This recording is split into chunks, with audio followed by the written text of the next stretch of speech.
Mon intention n'est pas de traiter en détail toutes les révélations que nous trouvons dans ce livre concernant Jésus-Christ, ce livre de la révélation, de l'Apocalypse, qui signifie en grec le livre du dévoilement. Mais notre intention est principalement de considérer, en nous y arrêtant quelque peu, la première vision que Dieu a révélée à Jean. C'est la vision du Christ glorieux. Il est parlé de Jean comme du disciple qui était penché sur la poitrine du Seigneur. Jean 13, 25 et 21-20. Cependant, malgré toute l'importance et tout ce que pouvait signifier cette expérience, Jean avait besoin de connaître celui qui est roi sur le trône. C'est pourquoi l'intention de Dieu était aussi de lui révéler ce Jésus-Christ-là, car une telle connaissance était fondamentale pour Jean. En ayant cette connaissance, il ne lui serait pas difficile de saisir toutes les prophéties concernant les événements à venir. Dans quelles circonstances particulières Jean a-t-il reçu cette révélation?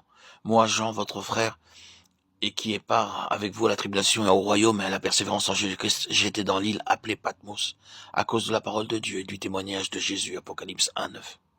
Par ce passage, nous voyons dans quelles circonstances il a reçu cette révélation. Il ne déclare pas qu'il est un grand apôtre choisi par le Seigneur, il dit simplement, moi, Jean, votre frère, et participant avec vous à la tribulation, au royaume et à la persévérance en Jésus. Il ne s'estime pas lui-même plus grand que les autres, au contraire. Il se considère seulement comme leur frère. Cela démontre combien humble et sensible était Jean. Physiquement, il était sur l'île de Patmos, mais en esprit, il était avec ses frères, souffrant avec eux et attendant ensemble avec eux la manifestation du royaume. Il avait de tels sentiments parce qu'il vivait dans la réalité du corps de Christ.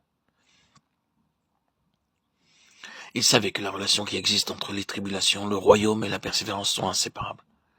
Avant la venue du royaume, il doit y avoir la tribulation. C'est par beaucoup de tribulations, déclare Paul, qu'il nous faut entrer dans le royaume de Dieu. Acte 14, 22. Pour Jean, les tribulations prouvent la voie qui conduit au royaume, et les tribulations produisent au-delà de toute mesure un poids éternel de gloire. De Corinthiens 4, 17. Parce que Jean aimait le royaume. Il n'essaye pas d'échapper à la tribulation. Le royaume vient, mais il semble venir si lentement. Sans la patience, l'assoupissement peut difficilement être évité. Sans la patience, le retour en arrière est presque certain. Et sans la patience, l'attrait qu'exerce le monde paraît irrésistible. Jean savait tout cela. C'est pourquoi il attendait patiemment. Il croyait qu'il avait part avec ses frères à la tribulation, au royaume et à la persévérance qui sont en Jésus. Loué soit le Seigneur, Jean n'est pas le seul sur ce chemin. Gloire à Dieu au plus haut des cieux, et paix sur la terre aux hommes qu'il aime.